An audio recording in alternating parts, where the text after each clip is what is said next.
Masturbation, hand practice, ہتلس، خود لذتی،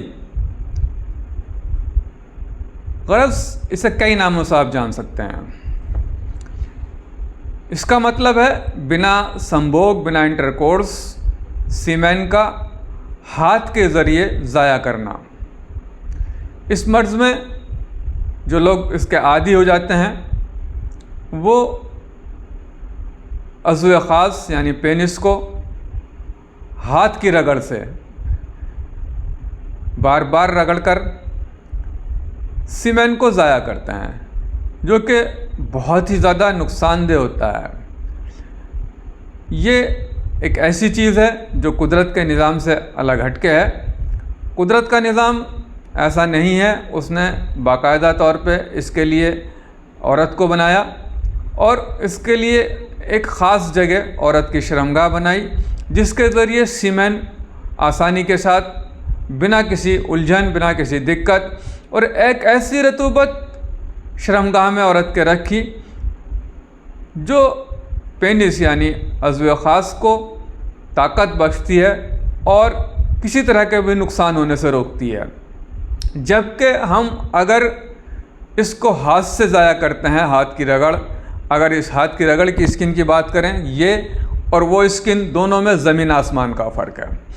دنیا کی کوئی بھی طاقت، کسی بھی طرح کی آپ کوئی رطوبت بنا لیں، وہ رطوبت جو عورت کے شرمگاہ میں قدرت کی طرف سے رکھی گئی ہے وہ کسی بھی طرح سے پاسبل نہیں ہے۔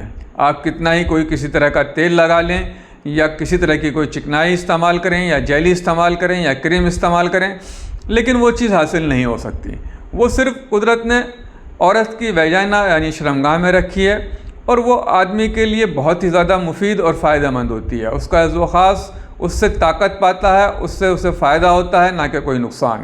جبکہ ہاتھ کی رگڑ سے بے شمار نقصانات اسے دیکھنے کو ملتے ہیں، بہت زیادہ پریشانیوں کا سامنا کرنا پڑتا ہے۔ جڑ پتلی ہو جاتی ہے، آگے کا حصہ موٹا ہو جاتا ہے، رگیں ابھر آتی ہیں اور ذرا سی رگڑ کے بعد ایک کنڈیشن ایسی آتی ہے کہ سیمین باہر نکل جاتا ہے۔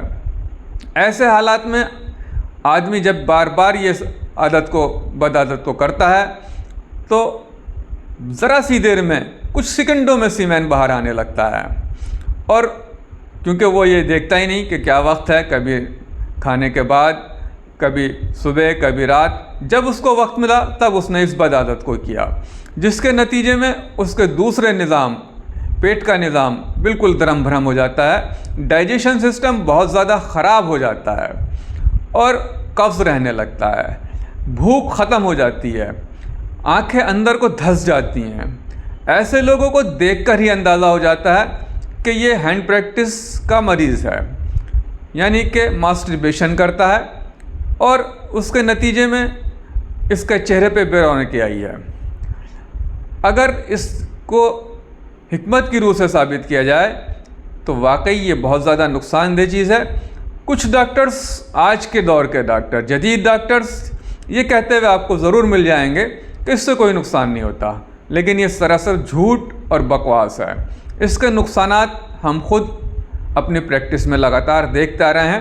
جو آدمی اس عادت کو لگاتار کر رہا ہے 2 سال، 5 سال یا 8-10 سال سے، اس کی کنڈیشن اور دوسرے لوگوں کی کنڈیشن میں زمین آسمان کا فرق ہوتا ہے۔ وہ شیگر پتن کا مریض ہو جاتا ہے، ذکاوہ تحس کا مریض ہوتا ہے، اس کی طاقت کمزور ہو جاتی ہے، ذرا سی بات پر دل دھڑکنے لگتا ہے، سب سے بڑی بات ہے وہ احساس کمتری کا شکار ہو جاتا ہے، اسے خود لگتا ہے کہ وہ کوئی غلط کام کر رہا ہے۔ اس کے علاوہ اسلام کی روح سے اگر ہم اس کی بات کریں تو یہ وہاں بھی جائز نہیں ہے۔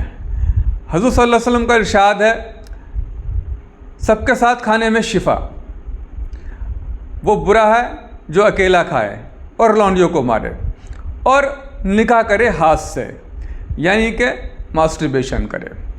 ایسی کنڈیشن میں آپ یہ سمجھ سکتے ہیں کہ اسلام بھی اس کو جائز قرار نہیں دیتا، اور حکمت کی روح سے تو 100% جو حکیم پرانے گزرے ہیں ان کا یہ ماننا ہے کہ یہ کسی طرح بھی صحت کے لیے فائدہ مند نہیں ہے۔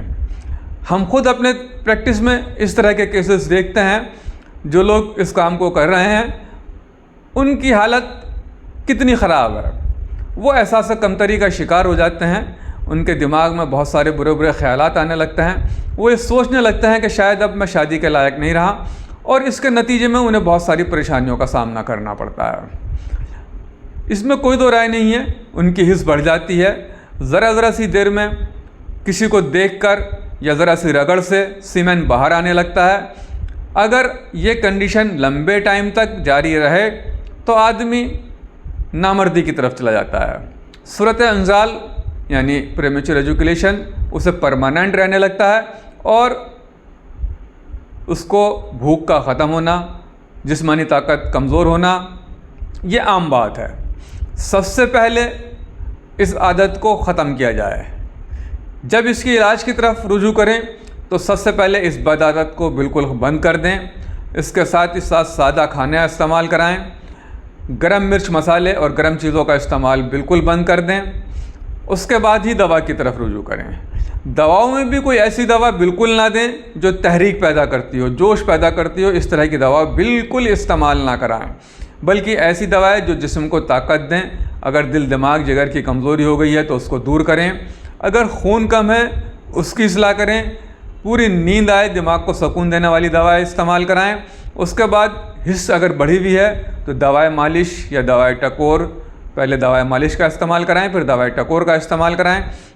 اس کے بعد معجون مغلظ اور سفوف ممسک مغلظ، نائٹ کیور کیپسول، اس طرح کی دوائیں استعمال کرائیں۔